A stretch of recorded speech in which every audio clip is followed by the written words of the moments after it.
চট্টগ্রাম, মাস্টারদা সূর্য সেনের চট্টগ্রাম, বিজনতা মর্যাদার চট্টগ্রাম, মাওলানা মনিরুজ্জামান ইসলামাবাদী চট্টগ্রাম। এই চট্টগ্রাম ব্রিটিশ থেকে বাংলাদেশ স্বাধীন করেছে। এই চট্টগ্রাম স্বাধীনতার ঘোষণার মধ্য দিয়ে পাকিস্তান থেকে বাংলাদেশ স্বাধীন করেছে।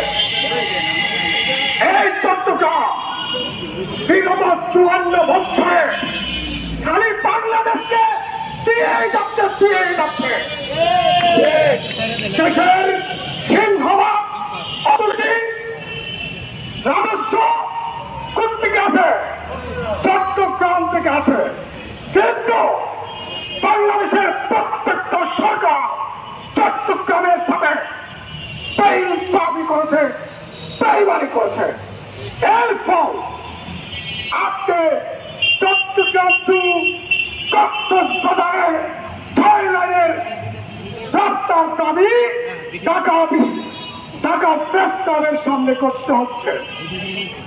রাষ্ট্রপক্ষ যারা ছিলেন, যারা আছেন, আপনাদের লক্ষ্য থাকা উচিত যে চট্টগ্রাম থেকে রাজস্ব সিংহভাগ রাজস্ব আসলে বাংলাদেশ সরকার চলে না।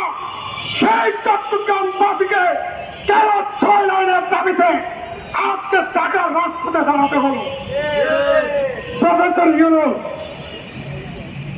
পৃথিবীর সর্বসম্মানিত মানুষ, বাংলাদেশের সর্বসম্মানিত জন, চট্টগ্রামের গর্ব।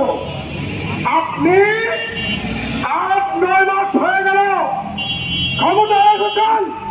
আমরা যারা চট্টগ্রামের মানুষ তারা মনে করেছিলাম সেই বৈষম্য 54 বছর ধরে এই বাংলাদেশ রাষ্ট্র করেছে আমাদের সাথে, সেটা একটা মৌলিক পরিবর্তন হবে। সেটা কিন্তু হয় নাই। সিডিংয়েরা থেকে হতে আছে। সিডিংয়ে লোয়া মেরিট পড়লে লোয়া হারালা লোয়া দিকে যাইতে দিও। ডক্টর ইউসুফ এবং যারা সিডিংয়ে উপদেষ্টা আছেন এবং পুরো সরকার যারা আছেন তাদেরকে বলি, আমাদেরকে মনিরুজ্জামান ইসলামাবাদী হতে দিয়েন না, মাস্টারদা সূর্য সেন হতে দিয়েন না। সোজাভাবে বলছি, চট্টগ্রামের আমল অবকাঠামোগত উন্নয়ন সরকারকে করতে হবে। এই যে কালুরঘাট ব্রিজ, আমি বলি চীনের দুঃখ রংঘা নদী, চট্টগ্রামের দুঃখ কালুরঘাট ব্রিজ। সেই কালুরঘাট ব্রিজ 700 কোটি টাকার ব্রিজ করার জন্য শেখ হাসিনা আমলে 14,000 কোটি টাকা বাজেট করেছে।